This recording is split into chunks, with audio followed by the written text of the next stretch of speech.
ये तो present scenario हो गया पंकज साहब, लेकिन यहाँ से आगे बढ़ते हुए क्या क्या हम देखेंगे कि देखिए अभी एक तो चुनाव का भी मौसम है, ये भी बताइएगा कि इस दौरान प्रॉपर्टी का हिस्टोरिकली क्या एक रुख रहता है इस 1-2 महीने के दौरान। सेकेंडली नाउ अब इंटरेस्ट रेट ऊपर तो नहीं जा रहे, लेकिन फिर भी अभी ऊपर बने हुए हैं, नीचे कब आएंगे नहीं मालूम। भाव जैसा आपने कहा कि पिछले 1-1.5 साल में बढ़ रहे हैं, लेकिन वो धीरे धीरे पीक तो कर रहे हैं, मतलब ऊपर की तरफ जा रहे हैं। अब यहां से आगे चलते हुए क्या दिखेगा मार्केट में? क्या हम एक स्टैग्नेशन देखेंगे या ये रफ्तार बनी रहेगी? किस तरह का मूवमेंट होगा? देखिए, मैं ये नहीं देखता कि डिक्लाइन होने वाला है। जितना वॉल्यूम हो रहा है उससे कम होना चालू हो जाएगा। मुझे लग रहा है कि जो नंबर हैं वो बरकरार रहेंगे और थोड़ा मार्जिनल इसमें इम्प्रूवमेंट भी होता हुआ आपको दिखाई दे। प्राइस में भी आपको ग्रोथ दिखेगी, क्योंकि प्राइस में आज भी देखें तो प्रोडक्टिविटी है और एक ग्रोथ का स्कोप है। तो ओवरऑल स्कोप देखें तो 15 से 18% दिख रहा है, लेकिन मेरे हिसाब से ये बिल्डर धीमे धीमे बढ़ाएंगे। तो ओवरऑल अगर हम देखें तो आज के दिन 7 से 10% की ग्रोथ हो रही है और ये ग्रोथ कंटिन्यू होगी प्राइस की। न्यू सप्लाई मार्केट में बढ़ती चली जा रही है और न्यू सप्लाई की वजह से वॉल्यूम भी बढ़ रहा है। आपको ये समझना पड़ेगा कि जो वॉल्यूम की जो ग्रोथ है, ये ग्रोथ इसके लिए है क्योंकि बिल्डर ने बढ़ बढ़ करके न्यू लॉन्चेस किए हैं। इस वक्त भी अगर हम देख लें तो हमने करीब 5.5 लाख यूनिट की न्यू लॉन्चेस किए हैं FY 2024 में, जो 22% ज्यादा हैं FY 2023 से। तो कंटिन्यूअस ग्रोथ ऑफ सप्लाई है। स्मॉलर सिटीज में भी इस वक्त जो है न्यू लॉन्चेस आने चालू हो गए और उसकी वजह से जो है आपको ये एग्रीगेट नंबर बढ़ते हुए दिखाई दे रहे हैं। और मुझे ये लग रहा है कि कुछ शहर हैं जो पीछे हैं अभी भी।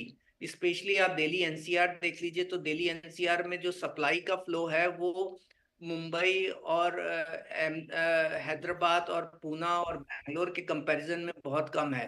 तो वो मार्केट अपने पोटेंशियल से बहुत कम लेवल के ऊपर कर रहा है और रीजन है कि वहां पे सबसे ज्यादा स्टॉल सप्लाई हुई थी, वहां पे सबसे ज्यादा प्रॉब्लम थी।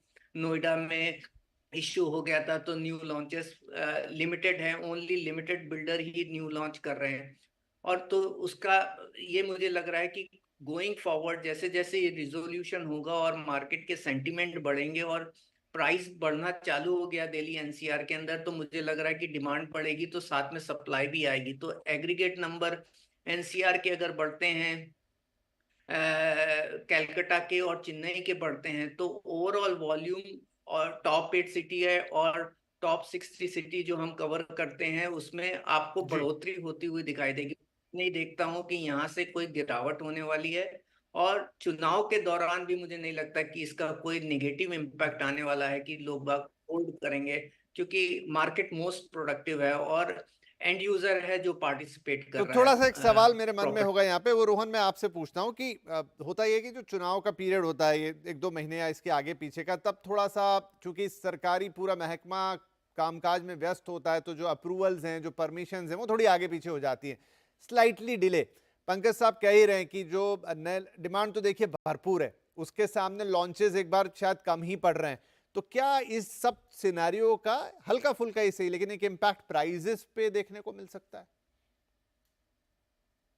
देखिए विपिन जी, जैसे पंकज जी ने बोला, मैं इस बात से इत्तेफाक रखता हूँ कि इलेक्शन का बहुत असर मार्केट पे हमने पुराने में भी देखा नहीं है। 2014 में भी, 2019 में भी हमने एक नहीं नहीं, एनालिसिस मेरा अपने मेरा देखा था रोहन जी यहाँ उन पर उन मेरा सालों के लिए मेरा भी। मेरा हाँ जी। मेरा सवाल हम्म। ये है कि दैट इज फाइन, वो एक हम्म। जनरल मार्केट ट्रेंड हो गया, हम्म। लेकिन हाँ। रोहन साहब, लेकिन यहाँ पर हाँ जी। क्या है दिक्कत कि ऑलरेडी लॉन्चेस थोड़े लिमिटेड हैं, जितनी डिमांड है शायद हाँ उस जी। हिसाब से सप्लाई नहीं है। और मैंने जैसा कहा कि इस हाँ जी। दौरान फाइलों के मूवमेंट, अप्रूवल्स, वो थोड़े से थम से जाते हैं, मतलब आपके जो लॉन्चेस हैं या नए पाइपलाइन में होंगे वो स्लाइटली हम्म। डिले होंगे। तो क्या प्राइस पर कोई हाँ जी। इंपैक्ट इसका आएगा या नहीं, वो भी ऐसा नहीं देखते आप? नहीं, प्राइस तो विपिन जी वैसे ही बढ़ रहे हैं क्योंकि मार्केट में तेजी बहुत है खरीदारों की। अ, अगर आप मार्केट में इस टाइम एक अच्छा प्रोडक्ट लेकर के आते हैं, आप उसमें ऑलरेडी प्राइस ग्रोथ बहुत तेज देख रहे हैं। हमने पिछले एक साल में पंकज जी ने एक नंबर बोला, हमने हमने भी नंबर देखे हैं। हम्म। पिछले एक साल में मार्केट दिल्ली या बैंगलोर जैसी मार्केट में 10-10, 12-12, 15-15% का मार्केट में प्राइसेस में उछाल आया है। हम्म। राइट।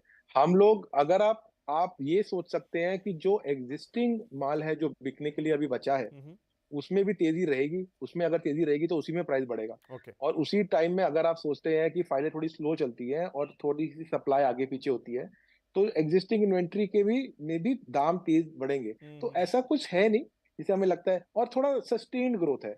अगर आपको हल्का फुल्का लगता भी है कि थोड़ा आगे पीछे हो गया, कि उतना माल मार्केट में आया नहीं, तो वो जब आएगा तब आप उतना वृद्धि का दर आप देख लेंगे उस साल में।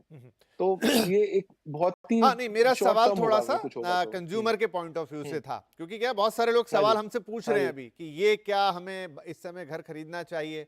क्या प्रॉपर्टी गुरु में, क्योंकि हम लोगों के सवाल लेते हैं, आज तो एक स्पेशल एपिसोड कर रहे हैं, लेकिन उन सवालों का निचोड़ है कि क्या अभी लेना चाहिए, क्या इलेक्शन का कोई इम्पैक्ट आएगा, क्या आगे चल के भाव बढ़ जाएंगे, इस लिहाज से मैंने ये सवाल आप लोगों से पूछा। हाँ जी। नहीं, मैं ये सोचता हूँ कि ऐसे कोई, अगर आप लोग इलेक्शन का वेट करेंगे कुछ असर देखने के लिए तो शायद ऐसा नहीं नहीं होगा। होगा, ठीक है। जो खरीदना चाहते हैं ऐसी ही मार्केट है। राइट।